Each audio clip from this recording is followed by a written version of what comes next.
Voici Actu Rémi, l'essentiel de l'actualité nationale et internationale. Aujourd'hui, jeudi 7 mai, les discussions pour mettre fin à la guerre entre les États-Unis et l'Iran reprennent, pendant que la situation reste volatile au Moyen-Orient. Au Canada, des questions de sécurité des données et de grands choix d'infrastructures dominent l'actualité, avec des enjeux directs pour les citoyens. Géopolitique. Donald Trump affirme qu'il existe une très bonne chance d'aboutir à une entente avec l'Iran pour mettre fin à la guerre. La piste privilégiée repose sur un mémorandum d'entente négocié entre Washington et Téhéran. Le texte envisagé limiterait le programme nucléaire iranien, selon les termes mis de l'avant dans les discussions. L'entente viserait aussi la réouverture du détroit d'Ormuz, un point névralgique des échanges maritimes dans la région. L'Iran y maintient un verrou depuis le début de la guerre, tandis que des navires de guerre américains poursuivent un blocus. Un cessez-le-feu est en place depuis 4 semaines, sans faire disparaître les menaces et contre-menaces entre les deux pays. À Téhéran, ce répit est tangible, après une guerre aérienne décrite comme dévastatrice pour la population. Le Pakistan se positionne comme médiateur et dit travailler à transformer le cessez-le-feu en fin permanente des hostilités. Donald Trump prévient toutefois que les bombardements pourraient reprendre si les négociations échouent. Dans le golfe d'Oman, l'armée américaine a confirmé avoir tiré sur un pétrolier iranien. Le navire aurait tenté de franchir le blocus imposé par les États-Unis autour des ports iraniens. Dans ce contexte, des analystes décrivent un face-à-face à haut risque, haut rendement, où chaque camp teste la tolérance de l'autre. L'administration Trump présente une nouvelle stratégie antiterroriste qui vise directement l'Europe. Le document, long de 16 pages, affirme que la migration de masse a fait de l'Europe un incubateur pour le terrorisme. La stratégie place aussi les cartels de drogue des Amériques au centre de l'effort antiterroriste. Le texte est piloté par Sebastian Gorka, un proche allié de Donald Trump. Il classe les narcoterroristes et les terroristes islamistes parmi les priorités, aux côtés des extrémistes violents de gauche. Le document évoque aussi des menaces liées à une idéologie transgenre extrémiste, dans une approche qui tranche avec des priorités récentes à Washington. Au Liban, Israël a frappé Beyrouth pour la première fois depuis le cessez-le-feu avec le Hezbollah, en vigueur depuis la mi-avril. L'armée israélienne dit avoir visé une figure importante du Hezbollah dans la capitale libanaise. Cette frappe marque un changement de posture, après plusieurs semaines sans attaque de ce type à Beyrouth. Au Mexique, une enquête américaine vise le gouverneur de Sinaloa, Rubén Rocha Moya. Cette enquête découle directement du dossier Los Chapitos, une faction du cartel de Sinaloa.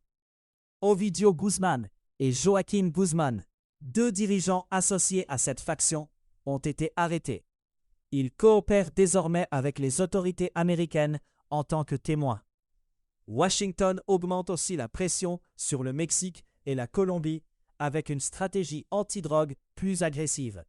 Les États-Unis réclament des résultats mesurables de la part des pays partenaires dans ce virage annoncé. Canada. Le gouvernement fédéral versera 8,7 millions de dollars pour régler un recours collectif lié à une brèche de données. Le dossier touche des dizaines de milliers de Canadiens dont des renseignements sensibles ont été compromis ou volés. Des pirates avaient réussi à accéder à des comptes sur des sites gouvernementaux, dont le portail de l'Agence du revenu du Canada. Le règlement vise à clore une action collective qui portait sur l'ampleur de l'exposition et ses conséquences pour les personnes touchées. En Alberta, une fuite liée à une liste d'électeurs inquiète des organismes qui soutiennent des victimes de violences conjugales. Une base de données en ligne contenait des renseignements personnels de millions d'Albertains. On ne sait pas combien de personnes ont pu accéder à ces informations pendant la période de vulnérabilité. À Calgary, la direction d'un organisme en violence conjugale juge la situation troublante et estime que des victimes sont mises à risque. À Ottawa, Le gouvernement de Mark Carney veut accélérer les procédures d'autorisation pour les pipelines. Des sources au sein de l'appareil fédéral indiquent qu'une annonce est prévue plus tard cette semaine. L'objectif est de réduire les délais d'évaluation et d'autorisation pour certains projets. La mesure, telle qu'évoquée, s'inscrit dans un débat récurrent sur l'énergie, les investissements et la capacité de transport. Montréal et Toronto se disputent le futur siège social de la Banque de la Défense, de la Sécurité et de la Résilience. 4 villes canadiennes sont en lice, mais la rivalité s'installe déjà entre les deux métropoles. Toronto mise sur la carte d'un référendum pour tenter de détasser Montréal à la dernière étape. L'enjeu est économique et symbolique, puisqu'un siège social entraîne des emplois spécialisés et des retombées durables. Les municipalités du Québec font face à un mur financier de plusieurs dizaines de milliards, selon une étude commandée par l'Union des municipalités du Québec. L'étude attribue cette pression à une hausse marquée des dépenses. Le transport et les infrastructures figurent parmi les facteurs majeurs. Les crises du logement et de l'itinérance aggravent aussi la facture et élargissent les besoins sur le terrain. Santé Québec constate une baisse de liste d'attente sur plusieurs fronts, mais dit que le désengorgement des hôpitaux reste incomplet. L'organisation parle d'un recul depuis 1 an des délais en soins à domicile. Elle signale aussi des améliorations en protection de la jeunesse et en santé mentale. Des progrès sont également notés du côté des chirurgies, selon le bilan présenté. Pour aller plus loin, Santé Québec mise sur des solutions adaptées à chaque région afin d'améliorer l'accès aux soins. Science. Des chercheurs ont identifié une espèce ancienne de méduses à partir de fossiles découverts près de Québec. Les fossiles datent de 450 millions d'années, ce qui les situe très loin dans l'histoire du vivant. La découverte a eu lieu à environ 50 km de Québec, dans un secteur de fouilles qui a livré ses traces. L'identification repose sur des spécimens fossilisés suffisamment distincts pour reconnaître une espèce. Ces résultats ajoutent une pièce concrète à la compréhension des écosystèmes marins anciens de la région. Ils illustrent aussi la rareté de fossiles de méduses, des organismes dont le corps se conserve difficilement. Climat. En Indonésie, l'extraction de nickel transforme le quotidien de communautés locales sur plusieurs sites miniers, dans 6 lieux distincts des habitants. Décrivent des emplois créés, mais aussi des inquiétudes sur les dommages environnementaux. Des préoccupations de santé publique s'ajoutent, alors que l'activité minière modifie les terres et l'accès à certaines ressources.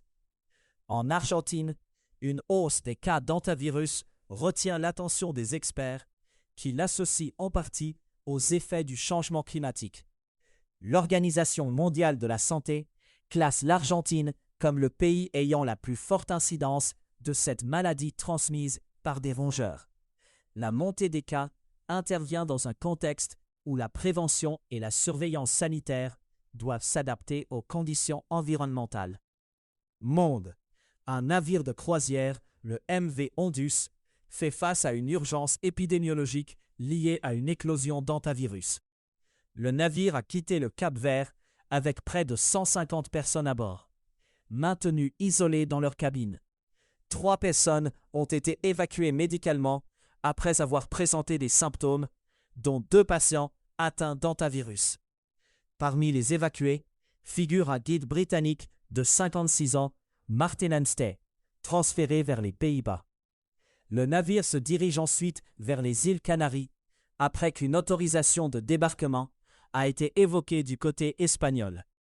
Lors d'une escale sur l'île de Sainte-Hélène, territoire britannique, environ 40 passagers avaient quitté le navire. Les autorités néerlandaises indiquent que ces départs incluent l'épouse d'un Néerlandais décédé dans ce dossier. Sur le terrain, des passagers ont signalé que des personnes descendues à Sainte-Hélène avaient circulé sur l'île avant que les contacts ne débutent. En Argentine, des équipes cherchent à déterminer si le pays est à l'origine de l'éclosion. Le navire est en partie d'Ushuaia. Des informations font aussi état de passagers déjà rentrés dans certains pays, ce qui complique le suivi sanitaire international. En Somalie, une femme emprisonnée pour une manifestation pacifique, décrit des mauvais traitements en détention. Sadia Moalim Ali, 27 ans, est conductrice de rickshaw et a été arrêtée après avoir protesté contre le gouvernement. Depuis la prison, elle raconte avoir été déshabillée de force par 2 gardiens dans une pièce sous vidéosurveillance. Elle affirme avoir été frappée, notamment au bâton, puis laissée 2 jours dans une petite cellule sans nourriture. Son témoignage met en lumière les risques encourus par des manifestants et le traitement réservé aux détenus dans ce contexte. Au Royaume-Uni, des élections locales et régionales se tiennent ce jeudi et mettent le gouvernement sous pression. Le Parti travailliste de Keir Starmer est annoncé en forte difficulté, avec des pertes attendues dans plusieurs autorités locales en Angleterre. Des scrutins ont aussi lieu pour des assemblées semi-autonomes en Écosse et au Pays de Galles. Plusieurs formations espèrent progresser, dont Reform, les Verts, Plaid Cymru et le SNP. Le résultat pourrait accélérer les discussions sur l'avenir politique de Keir Starmer, déjà fragilisé. En Birmanie, Aung San Suu Kyi a été transférée de prison à une assignation à résidence. À l'étranger, cette décision est accueillie avec prudence, sans changement majeur d'évaluation. Des spécialistes estiment que l'armée cherche à renforcer sa légitimité dans un pays toujours plongé dans la guerre civile. Le geste intervient alors que le conflit interne continue de structurer la vie politique et sécuritaire du pays. Économie sur les marchés, des matières premières et des devises. L'or s'établit à 4 738 $ américains, en hausse de 0,8% sur 24 heures. L'argent se négocie à 80 $ américains, en hausse de 3,6% sur la même période. Le Bitcoin évolue à 81 162, en baisse. Le dollar canadien s'échange à 0,735 $ américains. Airbus Canada décroche une commande de 150 appareils A220 auprès d'AirAsia. Il s'agit d'une entente de plusieurs milliards de dollars pour l'industrie aéronautique du Québec. Les A220 sont assemblés à Mirabel, au nord de Montréal, un site clé de la production canadienne. Cette commande consolide la charge de travail associée à cette gamme d'avions et renforce la place de la chaîne d'approvisionnement locale. Shell enregistre une hausse marquée de ses profits, dans un contexte de volatilité des prix du pétrole. L'entreprise voit ses profits bondir de près d'un quart. Cette progression est liée à l'impact de la guerre entre l'Iran et les États-Unis sur les marchés énergétiques, tel que décrit par l'entreprise. Le résultat illustre l'effet direct des variations de prix sur les revenus des grandes sociétés pétrolières. Au chapeau, l'indice Nikkei 225 termine à un sommet historique. L'indice à forte composante technologique grimpe de 5,6% en une séance. Il clôture à 62 833,84 points et dépasse pour la première fois le seuil des 62 000. Les investisseurs réagissent à un optimisme lié à la perspective d'un accord entre Washington et Téhéran. À savoir aujourd'hui, le 7 mai 1945, l'Allemagne nazie signe la capitulation sans condition à Reims, ouvrant la voie à la fin de la guerre en Europe.